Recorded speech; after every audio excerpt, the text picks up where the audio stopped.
Assalamualaikum warahmatullahi wabarakatuh.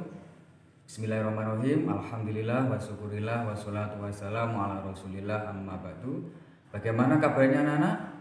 Ya, saya harap semuanya dalam keadaan sehat dan senantiasa dalam lindungan Allah SWT. Anak-anak kelas 4 yang saya banggakan, melalui video kali ini kita akan belajar pendidikan agama Islam tentang beriman kepada Allah SWT. Sebelum kita memulai pembelajaran kita kali ini, marilah kita berdoa bersama-sama ya anak-anak. Yuk berdoa bersama-sama. Bismillahirrahmanirrahim. Raditu billahi robba wa bil islami dina wa bi muhammadin nabiyya wa rasulah. Rabbi zidni ilma warzuqni fahma bi rahmatika ya arhamar rahimin. Amin.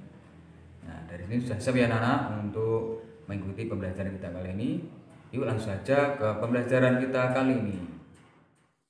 Nah, ini materi kita kali ini anak-anak, yakni tentang beriman kepada Allah SWT.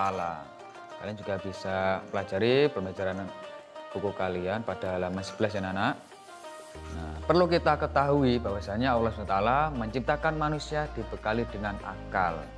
Sehingga dengan akal sehatnya manusia termasuk kita semua bisa berpikir dan merenung terhadap alam semesta ini. Dari perenungan itu semua manusia akan dapat menyimpulkan bahwa alam semesta ini pasti ada yang menciptakannya dan ada kekuatan yang maha dahsyat, kekuatan yang maha besar di balik semua yang tampak ini. Nah, kekuatan yang maha dahsyat itulah yang diakui sebagai Tuhan.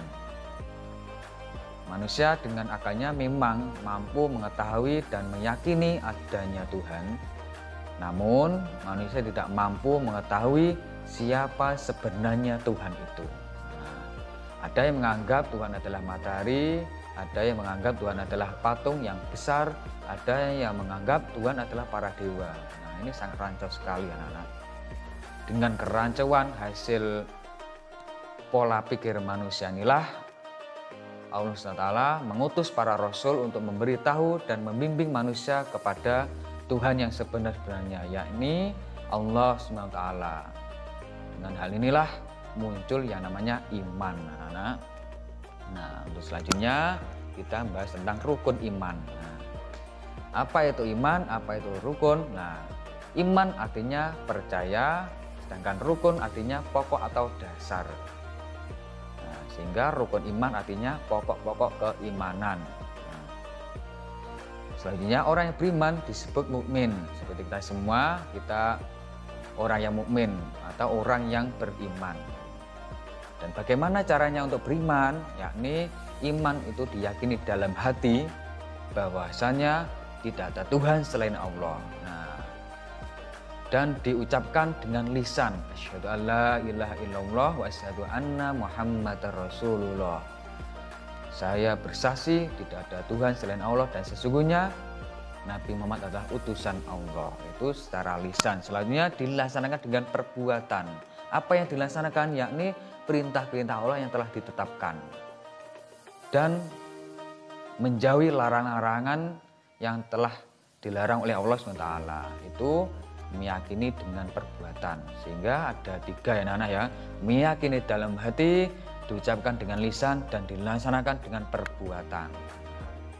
Nah, beriman kepada Allah artinya percaya kepada Allah SWT. Nah, adapun bukti adanya Allah SWT adalah adanya alam semesta beserta seluruh isinya. Nah, adapun rukun iman itu ada 6 anak-anak ya, sebagaimana sabda Rasulullah SAW yang artinya maka terangkanlah padaku tentang iman. Nah, jawab Nabi, hendaklah engkau beriman kepada Allah SWT, kepada malaikatnya, kepada kitab-kitabnya, kepada rasul-rasulnya, kepada hari kiamat, dan hendak engkau beriman kepada qada yang baik dan yang buruk. Nah, dari hasil hadis tersebut maka dapat kita simpulkan bahwasanya rukun iman ada 6. Yang pertama iman kepada Allah, yang kedua iman kepada malaikat-malaikat Allah, yang ketiga iman kepada kitab-kitab Allah, yang keempat iman kepada rasul-rasul Allah, yang kelima iman kepada hari kiamat atau hari akhir. Yang keenam, iman kepada qada dan qadar atau ya pesten. Kalau bahasa Jawa itu pesten dari Allah. Nah, selanjutnya kepada orang yang beriman, Allah SWT menyediakan surga yang penuh kenikmatan dan kita harus bersyukur pada Allah atas nikmat iman ini.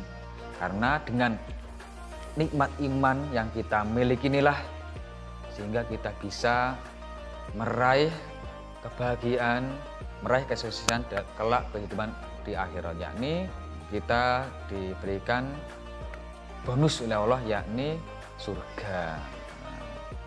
Dengan senantiasa rajin beribadah kepada Allah SWT, dengan senantiasa menjalankan perintahnya dan menjauhi larangannya. Dan sebaliknya, orang yang tidak percaya dan mengingkari kekuasaan Allah disebut kafirnya. Kepada orang yang kafir dan tidak beriman, Allah SWT setidaknya sediakan neraka penuh dengan siksa yang amat pedih. Ini sebaliknya dari keimanan atau orang yang beriman ya. Oleh karena itu kita harus bersyukur atas iman yang kita miliki, karena dengan iman kita akan masuk surga. Adapun tata cara mengenal Allah SWT ada 3 anak ya, ini yang telah tercantum di buku kalian. Yang pertama, mengenal Allah melalui alam semesta.